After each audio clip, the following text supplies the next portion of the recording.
സംസ്ഥാനത്ത് ചില കോളേജുകളിൽ മെഡിക്കൽ PG വിദ്യാർത്ഥികളോട് മനുഷ്യത്വരഹിതമായ സമീപനം സ്വീകരിക്കുന്നുണ്ട് എന്ന് ഹൈക്കോടതി.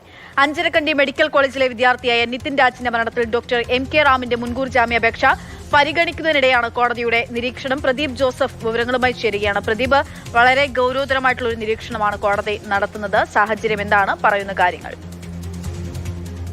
ചില മെഡിക്കൽ കോളേജുകളിൽ PG വിദ്യാർത്ഥികളോട് ഉൾപ്പെടെ മനുഷ്യത്വരഹിതമായ സമീപനം സ്വീകരിക്കുന്നു എന്നാണ് ഹൈക്കോടതിയുടെ പരാമർശം.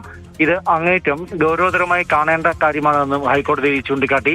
ഇത്തരം കാര്യങ്ങൾ ഒരു പ്രത്യേക കമ്മീഷനെ നിയോഗിച്ച് അന്വേഷിക്കേണ്ടതാണെന്നും ഹൈക്കോടതി അഭിപ്രായപ്പെട്ടു. കണ്ണൂർ അഞ്ചരക്കണ്ടി മെഡിക്കൽ കോളേജ് വിദ്യാർത്ഥിയായിരുന്ന നിതിൻ രാജിന്റെ മരണവുമായി ബന്ധപ്പെട്ട് അധ്യാപകനായ ഡോക്ടർ MK റാമിന്റെ മുൻകൂർ ജാമ്യാപേക്ഷ പരിഗണിക്കവെയാണ് ഹൈക്കോടതിയുടെ ഈ സുപ്രധാനമായ നിരീക്ഷണം. അതേസമയം ഡോക്ടർ MK റാമിന്റെ മുൻകൂർ ജാമ്യാപേക്ഷ തിങ്കളാഴ്ച വീണ്ടും പരിഗണിക്കും. ആന്ധ്രയിൽ ജനിച്ച് കർണാടകയിൽ വളർന്ന തന്നെ ചില സ്വാർത്ഥ താല്പര്യങ്ങളുടെ പേരിൽ അല്ലെങ്കിൽ ആരുടെയൊക്കെയോ മറ്റു ചില ലക്ഷ്യങ്ങളുടെ പേരിൽ കൊടുക്കാൻ ശ്രമിക്കുകയാണ് എന്നാണ് മുൻകൂർ ജാമ്യാപേക്ഷയിൽ ഡോക്ടർ MK റാം ചൂണ്ടിക്കാട്ടിയിരിക്കുന്നത്.